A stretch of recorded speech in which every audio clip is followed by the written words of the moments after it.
Here, dear student, we continue with our business study class, and our chapter going on is chapter 9 is small business. So, in the previous class, we studied about the role of small business in India and the problems of small business which they are faced by them, like finance, marketing, raw material, and many other. So, today we are going to study the government assistance to small scale industry and small business unit. So, keeping in view the contribution of small business to employment generation, balanced regional development of the country, and promotion of export, the Government of India policy thrust has been on establishing, promoting, and developing a small business sector, particularly the rural industries and the cottage and village industries in backward areas. Clear? So, government both at central and state level have been actively participating in promoting self-employment opportunities in rural areas by providing assistance in respect of infrastructure, finance, technology, training, raw material, and marketing. So, various steps has been taken by the government. So, see, first is institutional support.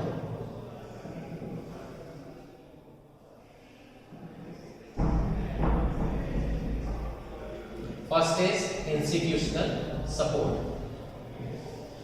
Clear? So, what government has done? Government has set one rural bank, that is called NABARD,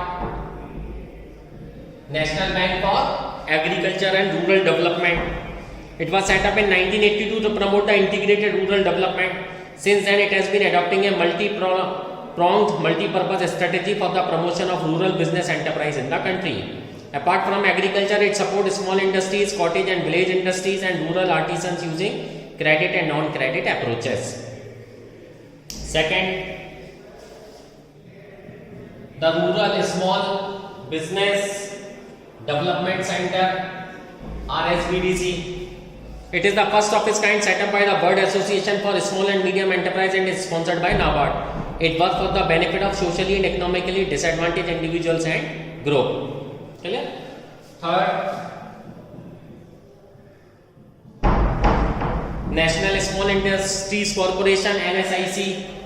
This was set up in 95-55 with a view to promote, aid and foster the growth of a small business unit in the country. This focuses on the commercial aspect of these functions. Supply indigenously imported machine on easy hire purchase terms. Procure, supply and distribute indigenous and imported raw materials. Export the products of a small business unit and develop export worthiness. Clear? So these are the certain institutional support set up by the government at central level as well as state level. Clear? Now, marketing support. Besides institutional support, government also provide marketing support to the small scale industries. Clear? So, first is organizing technical exhibition.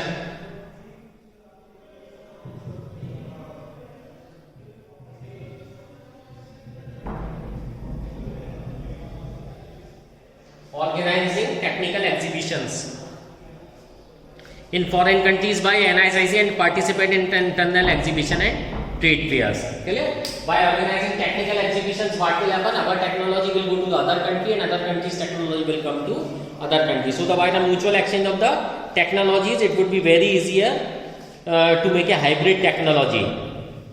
Clear? Second, organizing domestic exhibition.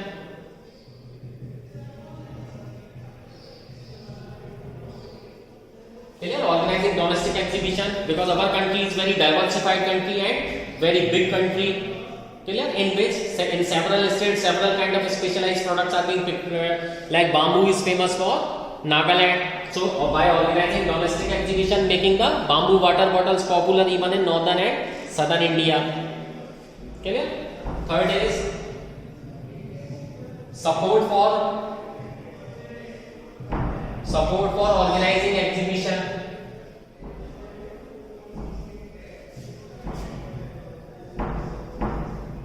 If any individual want to organize an exhibition, for that government will provide support. Clear? Second, next, buyer seller meets.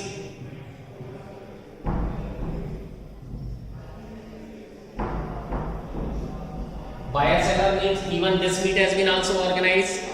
Bulk and departmental buyers such as the railway, defense, communication department and large companies are invited to participate in buyer-seller meets to bring them closer to the MSME for enhancing their marketing competitiveness.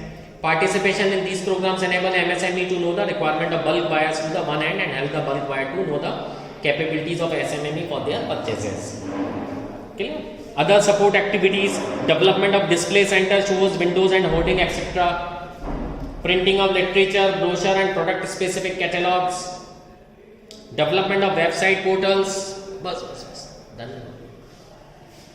Portal for facilitating the marketing of MSME products and services. Development and dissemination of advertising and publicity material about various programs. Clear? So in this way, several type of institutional support and marketing support has been provided by the government for the development of small business in the country. Clear? And one more thing, the District Industry Center, DICs, has been created. DICs, District Industry Center. These program was launched on 1st May 1978 with a view to providing an integrated administrative framework at the district level, which would look at the problems of industrialization in district in composite manner. In other words, District Industry Center is an institution at the district level which provide all the services and support facilities to the entrepreneurs for setting up small and village industries. Identification of suitable scheme, preparation of feasibility reports, arranging for credit, machinery and equipment and provision of raw material and other extension services are the main activities undertaken by the DICs. Okay? Now, in order to promote the hilly and backward area, government has also developed some kind of incentives. Clear? Incentives have been developed by the in order to promote the industrialization in the backward and hilly areas. Beside 5-year plan and industrial policy statement realizing that the backward areas development is a long-term process, several committees were appointed to identify the criteria for identifying backward areas and also to suggest a scheme to take up the Herculean task, because our country is a highly diversified country of balanced regional development. So implementation of integrated rural development program is on one such attempt made by the government to develop backward areas. Clear? So see, some of the common incentive offered are discussed as below. So first is land. As you all know, land is a fixed factor of the production. Land can't be increased. So every state offered developed lot for setting up of the industries. The terms and conditions may vary. Some states don't charge rent in initial year, while some allow payment in the installment. So developed piece of lands were or plots were given to the small scale industries. Clear? With initial year there is no charge, but later on after 5 or 10 years some amount has been charged as a rent. Second is power. This is the very important help done by the government. Now power means electricity. Power is supplied here at very or highly concessional rate at 50%, while some state exempt such units from payment in the initial year. So some state charge at 50% of the rate, while some state at fixed the unit that up to 200 units it's free. Clear? Beyond 200 units exceed it's 1 rupees. Beyond 300 it is 2 rupees. In this way several type of slabs have been created.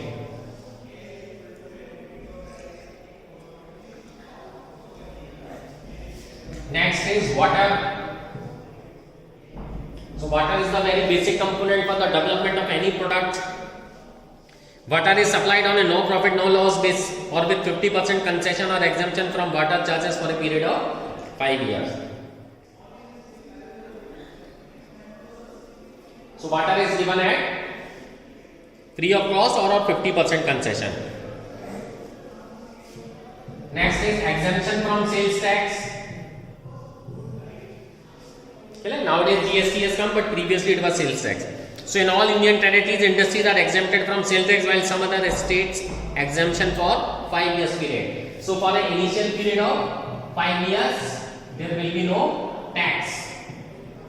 Sales tax on the sale of goods. Octroi, it's like an entry tax. Clear? So it has been abolished by most of the state. It has been abolished. of raw materials.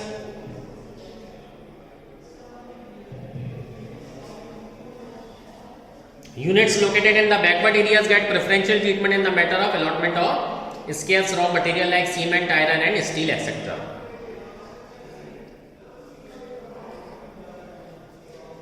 Next is finance.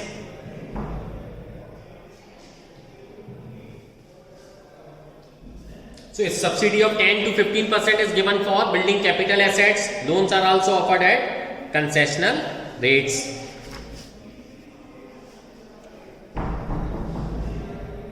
Industrial estates.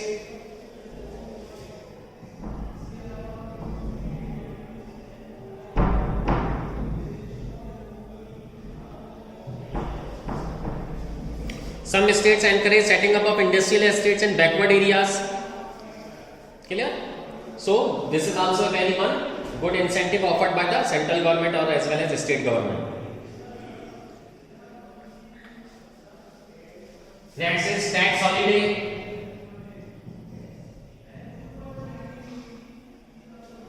Tax holiday means exemption from paying taxes for 5 to 10 years is given to the industries established in backward areas and hilly and tribal area. Even tax holiday is also given for the hotels coming up of the industrial and backward areas. To sum up, it may be stated that the small business sector in India is getting up the support of government through various institutions in different forms for different purposes. Despite special attention being given to the backward areas, it is observed that imbalance in development are still there. There is a need to develop infrastructure facilities in these areas, as no amount of subsidies or concession can overcome the natural handicap caused by lack of such failures. Clear? Now see what is the future of small business in India.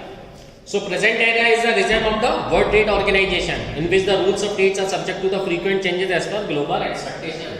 As we have already initiated the LPG policies, liberalization, privatization and globalization, so there is a huge cutthroat competition in every sector of the economy, whether it is, even consider a situation that even there is a huge competition even in a honey production.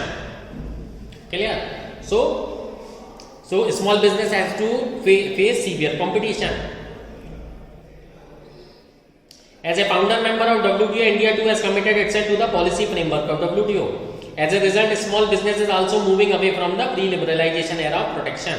With the Indian economy getting integrated with the global economy, it is inevitable for the small businesses to gear up their capabilities to explore, penetrate and develop new market. They have to steadily reoriented themselves to face the challenges posed by the increasing competition. So small business sector has to come up and to face up the global competition, domestic and internationally too. With their dynamism, flexibility and innovative entrepreneurial spirit, small businesses have to adapt themselves to the fast changing needs of the market. Driven economy. Government should reorient its resistance to the small business sector by acting as a facilitator and promoter and not as a regulator. So government can only act as a facilitator, not a regulator. The government can reorganize their institutional separate marketing support, but in the end, the local artisan or the businessman has to come up with the new ideas. Government will only act as a facilitator. New strategies have to evolve to foster partnership between large and small industries, adopt cluster approach, develop creative marketing, improve technological skill by upgradation, building export competitiveness by identifying the core competencies of the small businesses. In fact, a small business sector should view globalization as an opportunity for its active participation as suppliers of specialized component and part. If a small business are to maintain their market share and healthy growth, they have to create a level playing field for themselves. The long-term competitive position for the small businesses will depend upon how well they learn to manage and adopt and improve their competitive strength.